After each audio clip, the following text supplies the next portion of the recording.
The communicator के cultural connect में आज हमारे साथ हैं डॉक्टर विभा सिंह मैम, जो कि Lucknow public college and professional studies की असिस्टेंट प्रोफेसर हैं कॉमर्स में। तो आज हम उनसे जानेंगे कि हरतालिका तीज क्यों मनाई जाती है। तो मैम, आपका वेलकम है हमारे शो में। तो हम आपसे पूछना चाहते हैं कि हरतालिका तीज क्यों मनाई जाती है।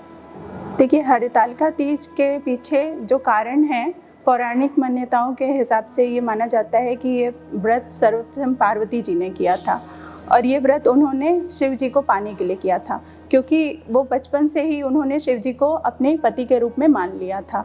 इस व्रत में जो महिलाएं हैं वो सुबह से व्रत स्टार्ट कर देती हैं। निर्जला व्रत होता है, बिना कुछ खाए पिए व्रत रहती हैं। सुबह पूजा करती हैं शिव जी और पार्वती जी की। ये व्रत पूरी तरीके से शिव जी और पार्वती जी को समर्पित है। मैम, जैसे कि हमारे भारतीय संस्कृति में हर व्रत, हर त्यौहार के पीछे एक पौराणिक कथा होती है, तो क्या इस व्रत के पीछे भी कोई पौराणिक कथा है? जी, इस व्रत के पीछे भी एक पौराणिक कथा है। इसमें कथा इस प्रकार से है। पार्वती जी की उम्र शादी के लायक हो गई थी। उनके लिए रिश्ता आता है, नारद मुनि उनके लिए विष्णु जी की तरफ से रिश्ता लेके आते हैं। विष्णु जी का रिश्ता आता है, उनके माता और पिता के पास लेके आते हैं। माता पिता को विष्णु जी का रिश्ता बहुत अच्छा लगता है, क्योंकि विष्णु जी की तरह वर तो कोई हो ही नहीं सकता।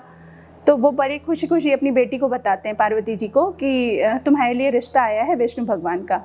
लेकिन पार्वती जी तो पहले से ही जन्मों जन्म से शिव जी को अपना पति रूप में मान चुकी थी, तो उनको ये बात अच्छी नहीं लगती है, क्योंकि वो विष्णु जी से शादी नहीं करना चाहती, क्योंकि वो शिव जी को मन ही मन में अपना पति मान चुकी थी। तो उन्होंने, पार्वती जी बहुत परेशान हो जाती हैं। उन्होंने ये बात अपनी सखी से बोली कि ऐसी ऐसी बात हुई है और मुझे ये बिल्कुल नहीं समझ में आ रहा, मैं क्या करूँ। तो उनकी सखी ने उनको एक सलाह दी कि ऐसा करो, तुम मेरे साथ वन में चलो। घनघोर वन में उनको ले गई और वहाँ पे एक गुफा में उन्होंने कहा कि अब आप शिव जी की आराधना कीजिए। अगर आपका अटूट प्रेम होगा और आपकी श्रद्धा होगी तो शिव जी जो है आपको ज़रूर अपनाएंगे और अपनी पत्नी रूप में मानेंगे। हाँ, तो फिर वो गुफा में आराधना करने लगी। ये जो व्रत है, ये व्रत हमेशा हर साल भाद्रपद की शुक्ल पक्ष की तृतीया को ही मनाया जाता है, इसीलिए इसको हम लोग हरतालिका तीज या कजरी तीज कहते हैं। तो इसी दिन पार्वती जी ने शिव जी की एक मिट्टी की प्रतिमा बनाई और उसकी आराधना की और घोर तप किया। उनके घोर तप से प्रसन्न होकर शिव जी आए, प्रकट हुए और उनको बोला कि मैं तुम्हें अपनी पत्नी के रूप में एक्सेप्ट करता हूँ या अपनाता हूँ। तो तब से ये महिलाएं, और सिर्फ महिलाएं नहीं, शादीशुदा औरतें ही नहीं, बल्कि जिनकी शादी नहीं हुई है वो लड़कियां भी इस व्रत को रखती हैं ताकि उनको शिव जी की तरह वर मिले। हाँ, और शादीशुदा महिलाओं के व्रत रखने का कारण ये है कि उनका जो वर की आयु है वो लंबी हो, उनका वैवाहिक जीवन जो है खुशहाल हो, मंगलमय हो।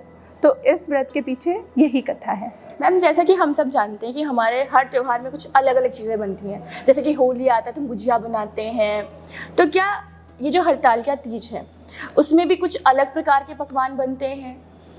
हाँ, इसमें पकवान, एक्चुअली जो महिलाएं व्रत रहती हैं वो उस दिन तो व्रत में कुछ नहीं खाती हैं, कुछ भी नहीं ग्रहण करती हैं, बल्कि अगले दिन जब सुबह पारण होता है इस व्रत का, तभी वो उस पूजा में जो भी चढ़ाया जाता है उसको ग्रहण करती हैं। तो पूजा में क्या चढ़ाया जाता है, क्या बनता है, वो मैं आपको बता रही हूँ। बहुत जगह इसमें गुजिया बनाई जाती है। गुजिया जो मैदे की और उसमें खोए में सारे ड्राई फ्रूट्स मिला के भर के बनता है, वो बनाया जाता है। पुए बनते हैं, मीठे पुए। बहुत जगह ठुकवा आपने सुना होगा, मैदा का, आटे का बनता है, हाँ, गूंद के वो बनते हैं। खीर बना सकते हैं, खीर भी चढ़ता है। तो ये सारे पकवान इस त्यौहार पे बनाए जाते हैं। मैम, इससे जो इसकी पूजा की जो विधि होती है जी, तो क्या आप बताना चाहेंगी थोड़ा सा कि इसकी पूजा कैसे करते हैं? हाँ, ये व्रत जो है वो सुबह भोर से ही स्टार्ट हो जाता है, तृतीया के भोर से। जैसे आज तृतीया है तो आज सुबह जैसे ही सूरज के निकलने से पहले ही महिलाएं क्या करती हैं, स्नान करके और पूजा का तैयारी कर लेती। पूजा किस प्रकार से होती है, इसमें शिव जी का परिवार, उस मिट्टी का परिवार की प्रतिमा होती है, जिसमें शिव जी, पार्वती जी, गणेश जी और कार्तिकेय जी की प्रतिमा होती है। उसको हम लोग स्थापित करते हैं अपने पूजा स्थल पे और उसकी पूजा करते हैं। और पार्वती जी को सारा सुहाग का सामान बांस की एक टोकरी होती है उसमें चढ़ाया जाता है और शिव जी की आराधना करते हैं। इन सभी जानकारियों के लिए मैम आपको धन्यवाद। और जैसा कि आप सब ने जाना कि कैसे मैम ने हमें बताया कि हरतालिका तीज कैसे मनाते हैं, और कहीं ना कहीं हमारे सारे व्रत या त्यौहार हमारे प्रकृति से जुड़े होते हैं। तो हम सबकी तरफ से, दी कम्युनिकेटर की तरफ से आप सबको तीज की हार्दिक शुभकामनाएं। Thank you.